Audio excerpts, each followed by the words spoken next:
안녕하세요. 포유환율연구소입니다. 오늘은 내년 증시가 어떤 형태로 전개될 것이냐 라는 주제를 가지고 나왔습니다. 내년은 결론부터 얘기하면 다양한 이유로 정권시장 양극화를 피할 수 없을 듯하다 라는 내용입니다. 이유는 10가지 정도를 가지고 제가 설명코자 하는데, 우선 탄소 중립 정책 관련 양극화 현상입니다. 이 부분은 여러분들이 다 아시는데, 또 행동은 그렇지 않은 행동을 하는 분들이 적지 않은 것 같아요. 요즘은 이제 전기차가 완전히 날개를 단 이유도, 전기차 이름만 붙으면 이제 날개를 단 이유 중에 하나가 결국 탄소 중립 정책이거든요. 결국은 이제 탄소 배출권을 이제 구입을 해야 되는데, 그러다 보면 이제 영업 수익이 크게 떨어지는 거죠. 물론 이제 매출액도 줄겠죠. 그렇기 때문에 전통적인 차량은 힘을 못 쓰고 전기차 중심으로 가는 또 이유 중에 하나죠. 또 탄소 중립과 관련해 가지고 또 에너지도 양극화가 될 겁니다. 전통적인 이제 석유 관련 에너지 생산 내지는 가공업체, 또 탄소 배출권을 구입해야 된단 말이에요. 그러다 보니까 이제 신재생 에너지라든지 또 태양광 전기 생산, 태양광도 또 양극화가 될 가능성이 커요. 전기가 이제 일조량이 이제 부족한 지역에서 생산을 하는 그런 태양광 업체도 있을 거고, 또 일조량이 풍부한 그런 지역에서 하는 전기를 생산하는 업체도 있을 거고, 그래서 여하튼 재생에너지 간에도 양극화가 일어날 거고, 전통적인 이제 화석연료와 그 다음에 신재생에너지 관련 기업의 양극화, 여하튼 탄소 중립 정책과 관련해 가지고는 많은 양극화가 일어날 것입니다. 그래서 제가 이제 지난번에 리비안을 추천한 주요한 이유 중에 하나가, 정부가 주도하는 게 이제 탄소 중립 정책이니까 군대 차량을, 트럭을 모두 다 앞장서서 바꿔야 되지 않느냐. 또 민간은 탄소 배출권을 구입하고 정부는 탄소 배출권을 구입 안 해도 또 모순이 생기잖아요. 그래서 이제 정부 예산이, 특히 국방 예산 중에 많은 금액이 트럭 교체 비용으로 책정될 거다.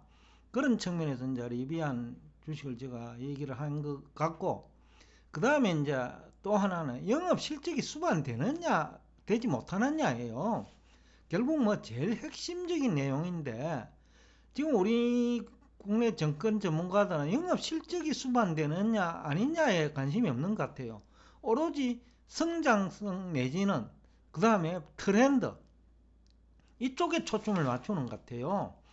이런 식으로 접근하면 결국은 눈물만 흘립니다. 영업 실적이 수반되지 않는 기업에 투자하면, 특히 이제 메타버스 관련 기업들 중에서도 제가 볼 적에는 가격이 이제 급등한 그 시점에 매수한 경우에는 영업 실적이 수반되지 않으면요, 아마 주가가 큰 폭으로 조정하는 국면에 휴지 조각에 가까울 정도로 가격이 떨어질 거라고 보거든요. 그래서 이제 또 이 부분도 영업 실적이 수반되느냐 안 되느냐는 반드시 따지고 들어가야 된다. 그리고 당연히 이제 양극화는 될 수밖에 없다. 원래 이제 미국 증시가 그것을 보여주었거든요.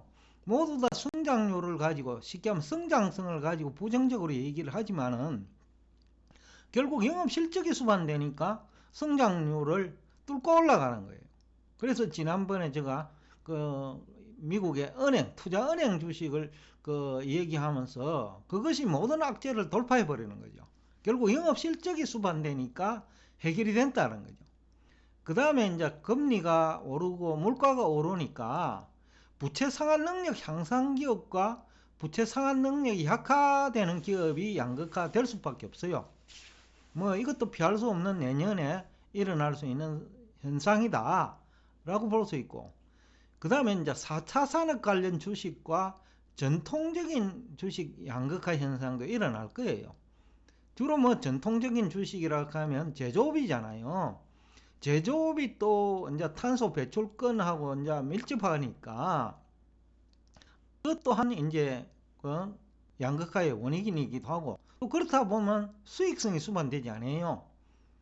그 다음에 탄소세를 내거나 배출권을 구입하다 보면 그 다음에 영업실적은 악화될 수밖에 없죠. 그 다음에 또 하나는 4차 산업 관련 주식 상호간 양극화도 불가피합니다. 지금 국내에서는 메타버스, NFT 얘기하면서 그냥 무턱대고 매수하는 경향이 있는 것 같아요. 그러다가 지난번에 닷컴 부분처럼 엄청난 패자가 발생하리라고 봅니다.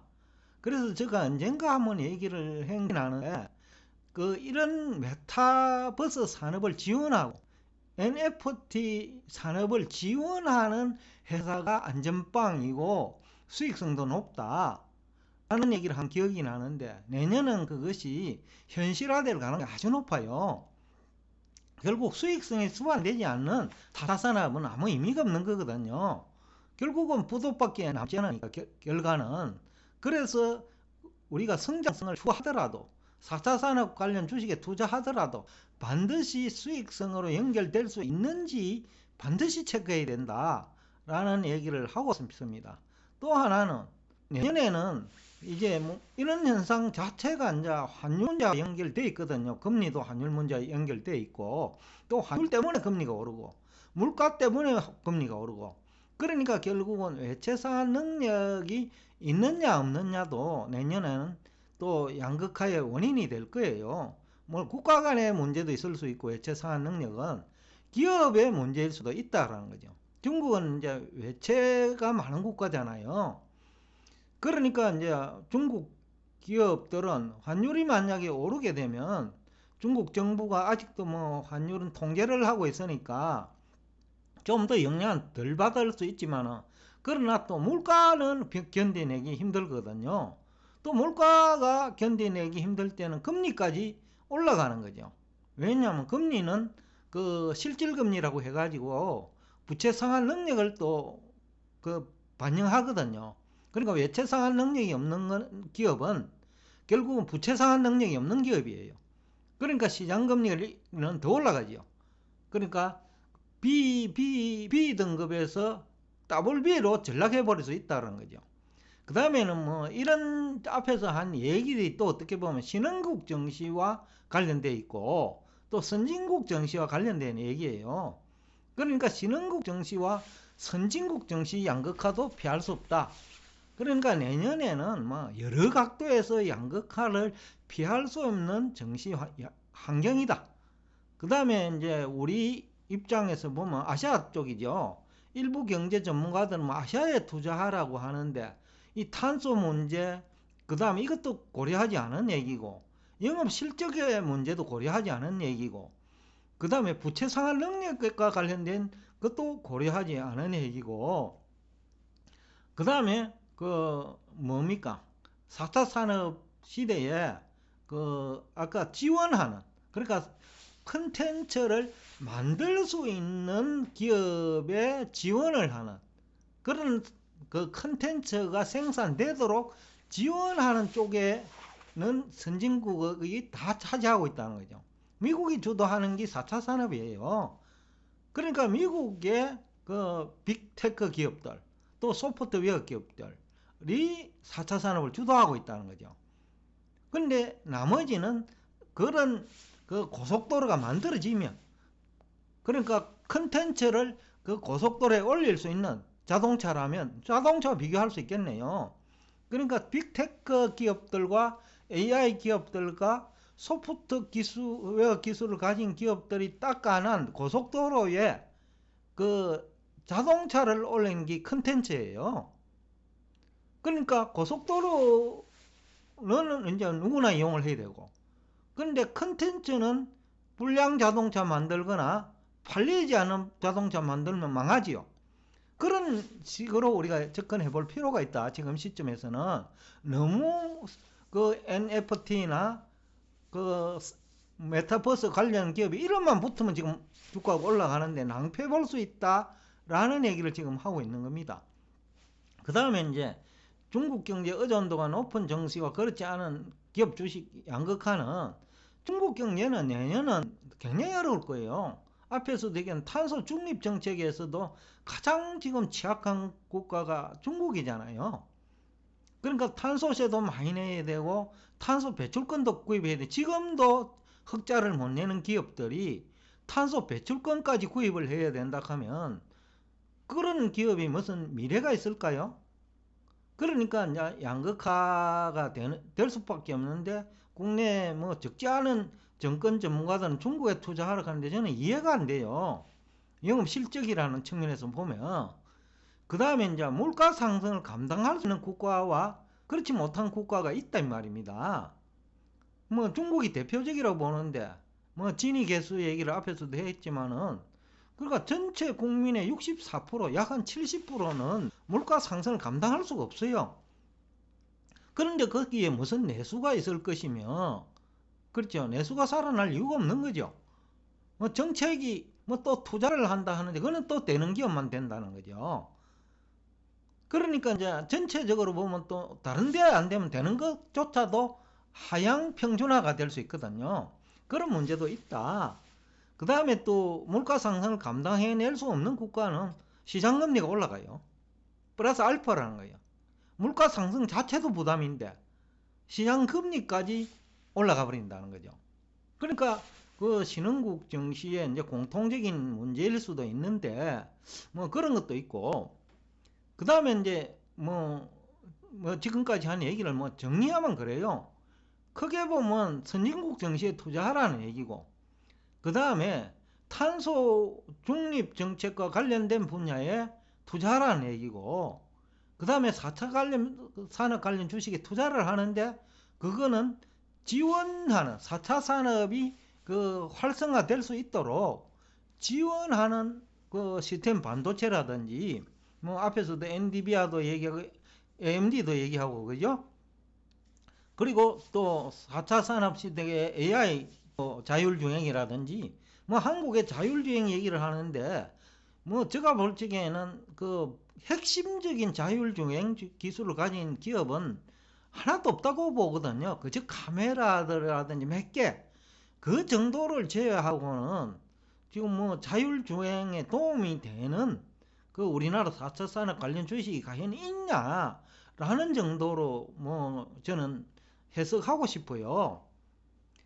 결국은 이제 고속도로 닦고 그 4차 산업 관련 고속도로입니다.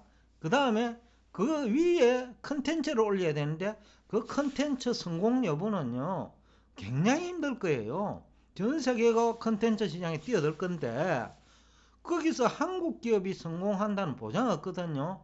또 뭐 게임 분야에 만화 분야에는 일본이 또 앞서 있잖아요. 또 예술성은 프랑스가 앞서 있잖아요. 그런 거 다 계산을 하고 나면 과연 한국에 얼마나 많은 컨텐츠가 성공할 것이냐는 상당히 의문이에요. 그래서 결국은 뭐 정리하면 미국에 투자해야 된다는 얘기고 미국의 탄소 중립 관련 기업, 미국의 4차 산업을 지원하는 기업, 그게 빅테크죠. 뭐 어도비도 뭐 대표적인 건데 어도비가 포토샵이잖아, 그죠? 포토샵 솔루션을 가지고 있으니 그 3차원 또 그 그래픽에서도 앞서 있을 거고 그런 쪽의 기업들이 될 거다. 그러니까 결국 뭐 정리를 해보면 결국 시장금리도 견디낼 수 있고 물가 상승도 견디낼 수 있고 4차 산업을 주도하는 국가의 주식 또 탄소 중립 정책과 관련된 주식 그러다 보면 결국 딱 압축되잖아요. 미국 그 빅테크에 투자하라. 근데 그 중에서도 좀 더 강범위한 그 기술을 가지고 있고 강범위한 산업의 기술을 지원할 수 있는 그 소프트웨어를 팔 수 있는 기업으로 압축된다는 거죠. 아마 이런 ETF도 제가 아마 내년에 나올 것 같아요. 내년에. 그때 이제 그런 ETF 상품을 찾아 투자해야 안전하다는 얘기를 하면서 오늘 여러분과 대화를 끝내겠습니다. 오늘도 끝까지 경청해 주셔서 대단히 감사합니다.